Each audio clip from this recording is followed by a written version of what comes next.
এবার স্বামীর বিরুদ্ধে অবস্থান নিয়েছেন মৌসুমী। বিয়ে হয়েছে আমার আর মৌসুমী। অবশেষে দ্বিতীয় বিয়ে করলেন নায়িকা মৌসুমী। হাউমাউ করে ফেসবুক লাইভে অঝরে কাঁদলেন মৌসুমীর স্বামী নায়ক ওমর সানি। বাংলা চলচ্চিত্রের জনপ্রিয় চিত্রনায়িকা মৌসুমীর জীবনে ঘটে গেল এক অভাবনীয় ঘটনা। দীর্ঘদিনের স্বামী নায়ক ওমর সানিকে ছেড়ে যুক্তরাষ্ট্রে গোপনে দ্বিতীয় বিয়ে সেরে ফেলেছেন তিনি। এই খবর ছড়িয়ে পড়তেই সামাজিক যোগাযোগ মাধ্যমে তোলপাড় শুরু হয়েছে। আর এই ঘটনার পরে ফেসবুক লাইভে এসে অঝরে কাঁদতে কাঁদতে ভেঙে পড়েছেন ওমর সানি। তার কান্নার ভিডিও এখন ভাইরাল। সূত্রের খবর, মৌসুমী সম্প্রতি যুক্তরাষ্ট্রে গিয়েছিলেন একটি প্রোগ্রামে অংশ নিতে। সেখানেই পরিচয় হয় পরিচালক ও অভিনেতা হাসান জাহাঙ্গীরের সঙ্গে।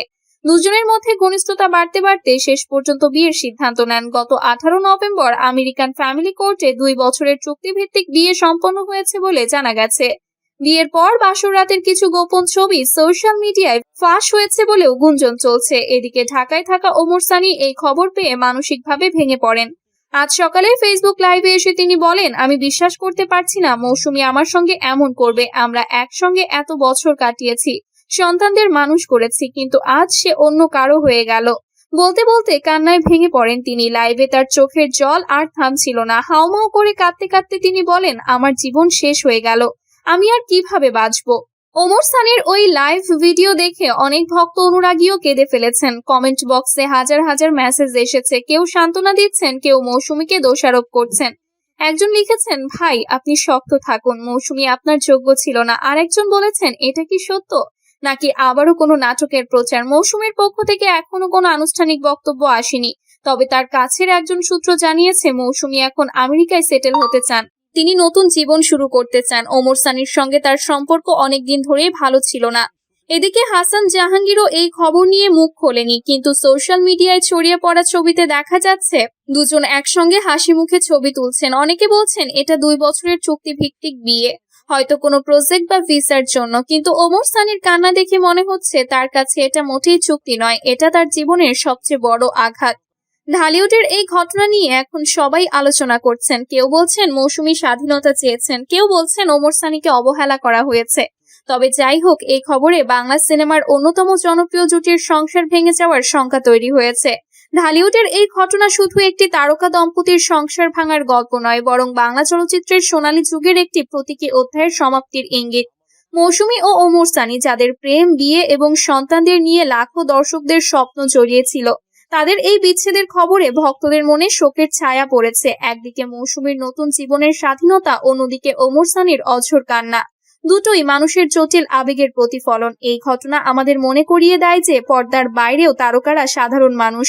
তাদের জীবনেও ভালোবাসা ভাঙে, স্বপ্ন ছিন্ন ভিন্ন হয়, কিন্তু জীবন থেমে থাকে না। ওমর সানি হয়তো সময়ের সঙ্গে শক্তি ফিরে পাবেন, আর মৌসুমী নতুন পথে এগিয়ে যাবেন। দর্শকদের কাছে রয়ে যাবে তাদের অসংখ্য ছবির স্মৃতি, যেখানে তারা চিরকাল একসঙ্গে হাসবে, কাঁদবে, ভালোবাসবে। শেষ পর্যন্ত এই গল্প আমাদের শেখায়, প্রেম যতই গভীর হোক, জীবনের অনিশ্চয়তা সবকিছুকে ছাপিয়ে যায়। তবু আশা থেকে যায়, হয়তো কোনো একদিন তারা আবারও হাসি মুখে এক ফ্রেমে ধরা পড়বেন, বন্ধুত্বের, সম্মানের বা স্মৃতির বন্ধনে। নির্বাচন প্রক্রিয়ায় ইঞ্জিনিয়ারিং এর চেষ্টা করবেন না, জানালেন জামায়াত আমির। বাংলাদেশ জামায়াতে ইসলামের আমির ডক্টর শফিকুর রহমান দেশের সব রাজনৈতিক দলের প্রতি আহ্বান জানিয়ে বলেছেন, বড় উচ্চ মূল্যে কেনা আজকের এই পরিবেশ, মেহেরবানি করে শহীদদের প্রতি সম্মান দেখান সবাই।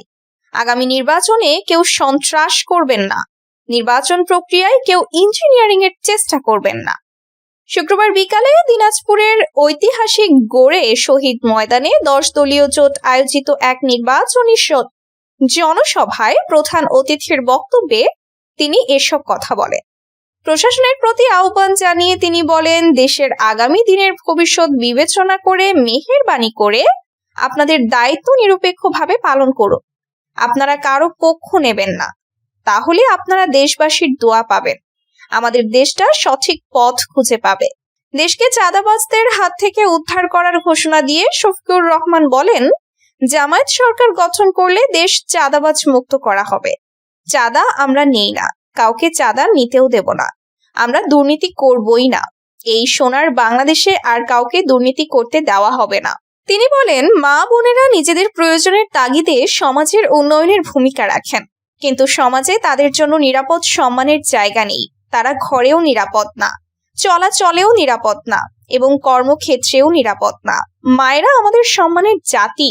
আমরা কথা দিচ্ছি আমরা এমন একটা মায়ের জাতি উপহার দেব যারা ঘরে, যাতায়াতে, কর্মস্থলে পূর্ণ মেধা এবং যোগ্যতা নিয়ে দেশ গড়ার কাজে তাদের অবদান রাখবে, যেখানে তারা সম্পূর্ণ নিরাপত্তা ও সম্মানের সঙ্গে দায়িত্ব পালন করবে। আমরা তাদের মাথার তাজ হিসেবে মাথায় তুলে রাখবো। রাজধানীর তেজগাঁওয়ে স্বেচ্ছাসেবক দলের নেতা আজিজুর রহমান মুসাব্বিরকে গুলি করে হত্যার ঘটনায় আরেক শুটারকে গ্রেফতার করার কথা জানিয়েছে ঢাকা মহানগর পুলিশের গোয়েন্দা বিভাগ ডিবি। এ নিয়ে ওই হত্যার ঘটনায় মোট 5 জনকে গ্রেফতার করা হলো। আজ ভোরে নরসিংদী থেকে আব্দুর রহিম নামের ওই শুটারকে গ্রেফতার করা হয় বলে জানিয়েছেন ডিবির যুগ্ম কমিশনার রবিউল হোসেন ভুইয়া। তিনি প্রথম আলোকে বলেন, আব্দুর রহিমকে নিয়ে মুসাব্বির হত্যায় ব্যবহার করা অস্ত্রটি উদ্ধারে অভিযান চলছে।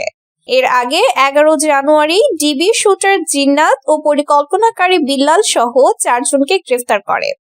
7 জানুয়ারি রাত 8টার পর রাজধানীর পশ্চিম তেজতুরি পাড়ায় হোটেল সুপারস্টারের পাশের গলিতে মুসাব্বিরকে গুলি করে হত্যা করে মোটরসাইকেলে আসা আত্মাইরা। এ সময় তার সঙ্গে থাকা আবু সুফিয়ান, ব্যাপারী মাসুদও গুলিবিদ্ধ হন।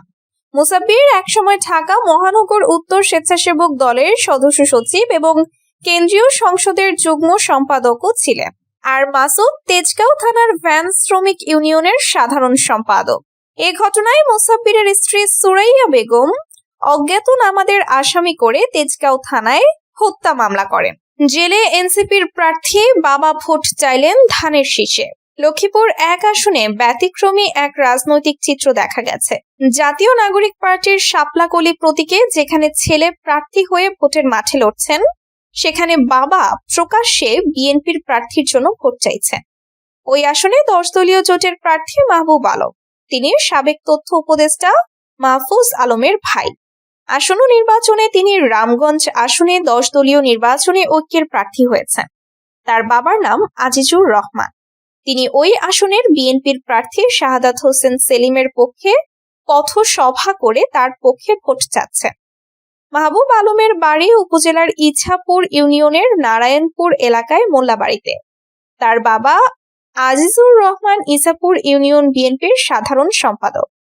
শুক্রবার দুপুর থেকে সন্ধ্যা পর্যন্ত রামগঞ্জ উপজেলার ইছাপুর ইউনিয়নের বিভিন্ন এলাকায় বিএনপির প্রার্থীর সঙ্গে অন্তত 18টি পথসভায় অংশ নিয়েছেন তিনি।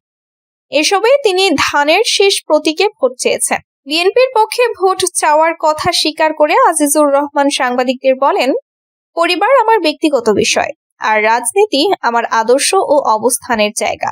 দীর্ঘদিন ধরে বিএনপির রাজনীতির সঙ্গে যুক্ত রয়েছি।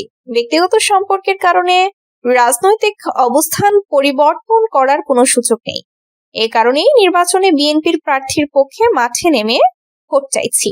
ছেলের জন্য বাবা হিসেবে দোয়া করি। আইসিসিকে ফের চিঠি, বিরোধ নিষ্পত্তিকরণ কমিটির হস্তক্ষেপ চেয়েছে বিসিবি। নিরাপত্তার শঙ্কায় নিজেদের বিশ্বকাপ ভেন্যু ভারত থেকে সরিয়ে নিতে আইসিসিকে অনুরোধ করেছিল বাংলাদেশ ক্রিকেট বোর্ড বিসিবি। তবে আইসিসি সাফ জানিয়ে দেয়, বিশ্বকাপে খেলতে হলে ভারতেই খেলতে হবে। তবে নিজেদের সিদ্ধান্তে অনড় বিসিবি। ভারত নয়, শ্রীলঙ্কায় বিশ্বকাপ খেলতে চায় তারা।